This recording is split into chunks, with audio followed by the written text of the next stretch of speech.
So today is the graduation celebrations for our UEFA Pro licence candidates, and today we have two different cohorts.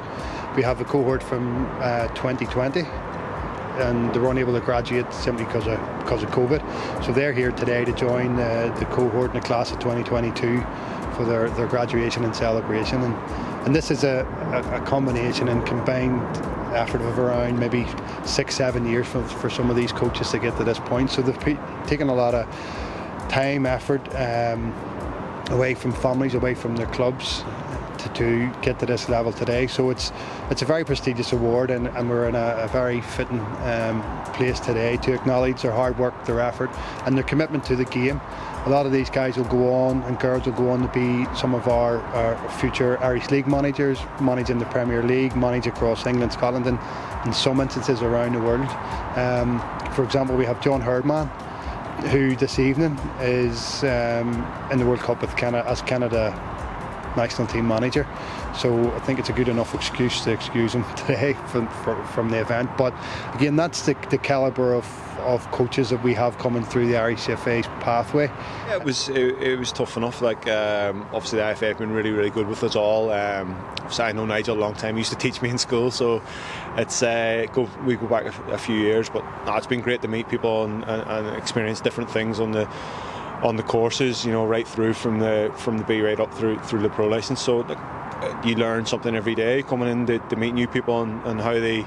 I think a lot of the stuff's learnt probably speaking to people around the place rather than the actual sort of lectures and stuff on the course. But no, I've really enjoyed all of it. It's asked a few questions of me that I was never really sort of thinking about when I was playing, and you know, to get to see things from the other side of the game, it's always great. And you know, moving forward, it's something I'm delighted I've got, and you know, look forward to the future and see what it holds. And it's great being home for a day or two, and I'm seeing all the people again. And you know, obviously there's a few people in there you don't get to see very often. So yeah, it's great, and you know, hopefully we'll all have a good day. Because it's the highest level in coaching football, so I'm privileged to be the second woman that's been able to do it in this country. I think I was ever so thankful. You know, when I was applying for the course, I spoke to Alison Nicholl, and you know, she encouraged me, you know, to do it. We were in similar situations. She has a young family, I had a young family, and so she encouraged me just to go on to do it. So hopefully I'll be in the same boat, you know, with lots of more females coming through. I think Danielle McDowell's on it, going to be on it this year. So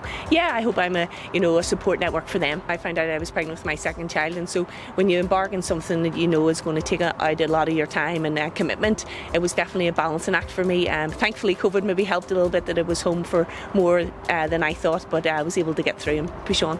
The pro licence is the pinnacle of any coach who wants to work in the high end of the game, and want to see, you know, particularly people who are from Northern Ireland. I know a couple there. When I look back on my coaching pathway, I've been through the Irish FA pathway from the old Level 1, which is now NCC, the whole way through, and I've a couple of fellow students who've done that. So that's what the game's all about. You learn each way, each part of the incremental pathway, and to be actually here, you know, finalising the pro licence now is nice. Well, the changes have been immense, really. You know, it's a broader role. It's not just on the field of play now. It's the mental aspect is very strong these days as well too. So you're really essentially, but you know what I don't think has changed really. I actually think the coach is still a manager in the sense that he has to manage people.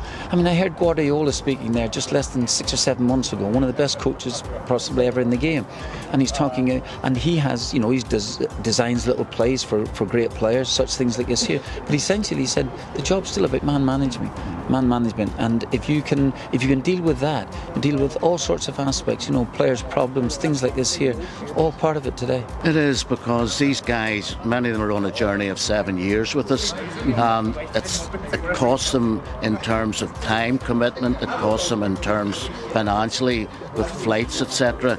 So to come to the end of that journey and be in a position now to get into the top tier, many of them are already in elite football at international or club management, and this is unusual, as you said, because one group missed out on this graduation because of COVID. So the two groups are together, and while some couldn't make it because of distances and travel, it's good to see many of them have made the effort to come here, and we're delighted. And to be fair, we're delighted to have this guy here because in many ways he's one of our Northern Ireland legends, and it's good for them to meet with Martin also. And the other point you were saying about the mixture of the guys on the course, the guys are coming in from all over the world, so with our local coaches being able to mix and there's cross-fertilisation of ideas during the course, it's good for the local game and our local coaches as well.